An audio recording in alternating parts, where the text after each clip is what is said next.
એક ગામમાં એક ખેડૂત પોતાના પુત્ર સાથે રહેતો હતો. તે પોતાના જીવનમાં કંઈ પણ કઠિન પરિસ્થિતિ આવે ત્યારે શાંતિથી અને સકારાત્મકથી રહેતો.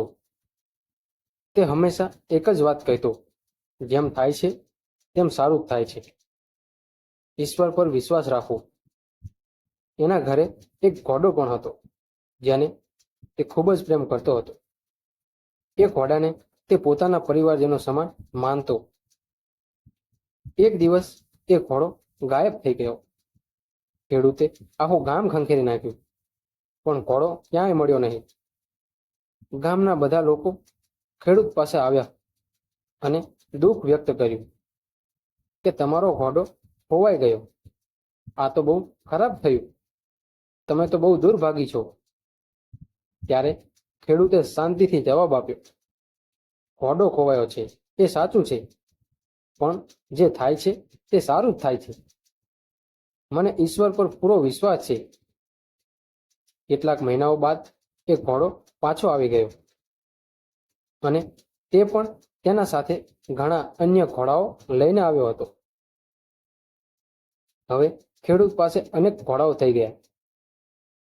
ગામના લોકો ફરી આવ્યા અને બોલ્યા, ઘોડો ખોવાયો એ તો ખરેખર શુભ બની ગયું. હવે તો તમે ખૂબ નસીબદાર છો. ત્યારે ખેડૂત એ જ બોલ્યો, હા, હવે ઘણા ઘોડા છે, પણ મેં ક્યારેય ખુશી કે દુઃખમાં ફરક નથી સમજ્યો. જે થાય છે તે સારું જ થાય છે. ભગવાન પર વિશ્વાસ રાખો. પછી ખેડૂતનો પુત્ર ઘોડા સવારી શીખવા લાગ્યો. એક દિવસ તે ઘોડા પરથી પડી ગયો અને પગની હાડકી તૂટી ગઈ. ગામના લોકો ફરી આવ્યા અને બોલ્યા, ઘણા ઘોડા મળ્યા, એ કદાચ સાપ સાબિત થયું. હવે તમારા પુત્રનો પગ તૂટી ગયો છે. તમે તો ખરેખર દુર્ભાગી છો.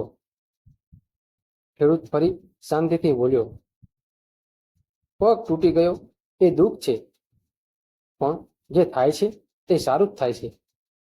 ભગવાન પર વિશ્વાસ રાખો. થોડી વાર પછી રાજ્યમાં યુદ્ધ થવા લાગ્યું.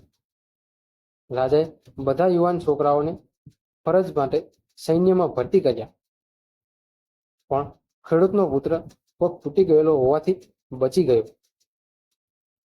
ગામના ઘણા ઘરોમાંથી યુવાનોને યુદ્ધ માટે જવું પડ્યું. લોકો ફરી ખેડૂત પાસે આવ્યા અને બોલ્યા, તમારું તો ભલું થયું.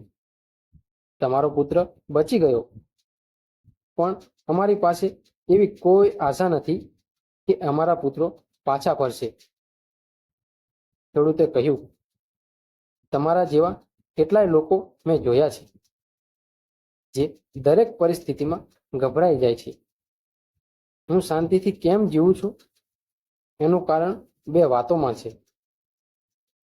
પહેલી વાત એ છે કે લોકો શું કહે એનું વધારે ધ્યાન ન આપો, કારણ કે જો તમે લોકોની પ્રશંસા પર ખુશી અને ટીકા પર દુઃખી થશો તો તમારું સુખ તેમના હાથમાં જતું રહેશે અને તમે તમારા મનનું રિમોટ તેમને સોંપી દેશો.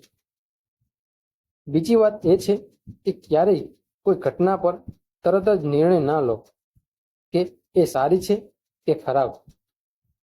જેમ એક પુસ્તકના એક વાક્ય પરથી આખું પુસ્તક નહીં જણાય, એમ એક ઘટના જીવન માટે શું લાવશે એ તો સમય જ બતાવશે. આજની ખરાબ ઘટના આવતીકાલે શ્રેષ્ઠ પરિણામ આપે એ શક્ય છે.